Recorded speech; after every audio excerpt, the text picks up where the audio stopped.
विज्ञान अनुसार आम भितर कौन आत्मा बोली किसी न थाए। तेबे यह जानिबा उचित आमे किपरि जीवंत अछु जीवित अछु। यह को टिके ध्यान दे शुणु।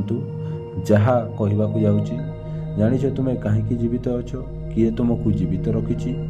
तुमको सही शक्ति ही जीवित रखिछि जहाँकि तुमे खाउतबा खाद्यरू पाउछ। किंतु सही खाद्य मध्य एइथिपाई जीवित अछि कारण एही शक्ति को से माटी सूर्य किरणरू नेइछि। कारण सही सूर्य मध्य शक्ति रे चालुछि, से मध्य अन्य काहाठारू नेइछि। जदि आमे एही शक्ति किए केउठारू नेउछि आलोचना करिबा ताहेले भिडियोटी लंबा हेबो। एथिपाई मु सीधा आपनकू कहि देउछि जे शक्ति समस्तंकु आगकू जीवित रखुछि ताहा मध्य ब्रह्मांड रे रहिछि।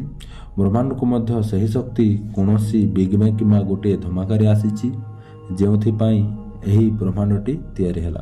तेबे बिग बैंग को केउठारू एही शक्ति मिलिला जे ब्रह्मांडटी तैयारी हैला।